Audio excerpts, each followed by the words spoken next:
But actually, it's funny, my mom kind of still tells the story now that when she was doing her residency in New York City, probably around the age I am now, she always had this like fantasy of having daughters who would be really graceful, because she'd see you could always identify the ballerinas in New York City. You could see them on the subway. You could always tell a ballet dancer. And my mom said that she always just thought like, gosh, I want to have really graceful daughters someday, which is kind of crazy because she did. I mean, I know people hate like the use of the word manifest, but sometimes I'm like, well, Mom, like you kind of like manifested that a little bit. Like you literally have 2 ballerina daughters. So yeah, that's me. So yeah, I started off just sort of with like dance classes. It was like jazz and tap and all of that. But there was also kind of like lyrical dance as well. And I think I was kind of I was drawn to it. I don't know, something about the classicism of it. And I think I was just I think I probably looked a little more natural doing kind of more graceful things than I think I always looked a little strange doing hip hop. I just didn't really quite look like jazzy enough. Yeah, and then eventually I just started taking ballet lessons. Yeah. Well, for one, ballet is far more,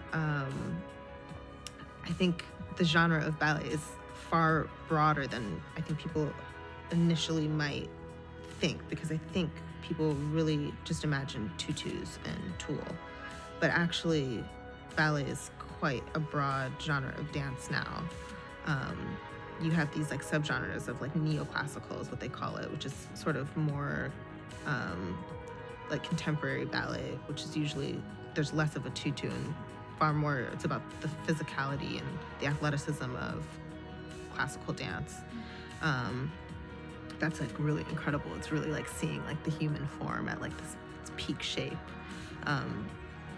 But how do I describe ballet? I guess it's kind of the refinement of the human body. It takes a high level of technique, training. It's a lot about control and a lot about kind of obtaining a certain level of control over your body where you can then let go and kind of let your artistry and emotions start to kind of take over because you've reached such a peak with your physical control of your body. It's this incredible balance that can happen where you can express yourself through your body. I think oftentimes what you're seeing with ballet is, one, the dancer you're also attempting to conceal how difficult it is, that's for sure. Because it is quite physical, it can be like quite athletic. Usually you're training and pushing your body. So there is a strenuous element to it, that's for sure. But you're trying to conceal that because ultimately you want to,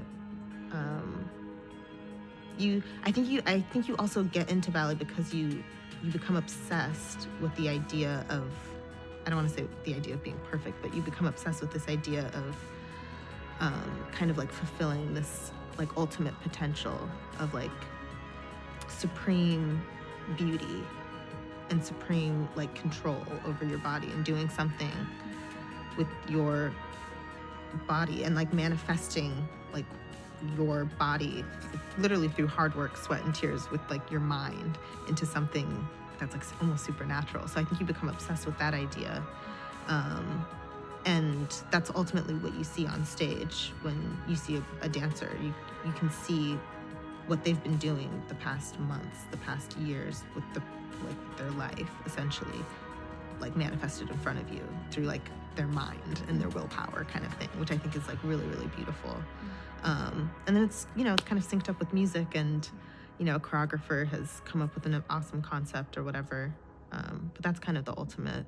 So it's funny because on a good day, it does actually feel like incredible. It feels light and delicate, and it does. And I think that's kind of what you're always chasing as well, is like those magical moments when you're really on your leg and a pirouette is like perfect. But on the other side of that, there's all the moments when the pirouette's not perfect, or when you're a little off, you're a little tired, you're a little run down because you've done a lot of shows back to back or whatever it is. But that's kind of where like the discipline kind of backs you up, or your technique can kind of support you. So it's not always blood, sweat, and tears. It's not always, you know, this like horribly strenuous thing. Oftentimes it is actually like so enjoyable, and you can kind of get like a high off of it because it can feel really amazing. But yeah, there's the kind of training aspect to get to that point where it does feel effortless. And you kind of have to push yourself to that really strenuous place before it starts to become effortless.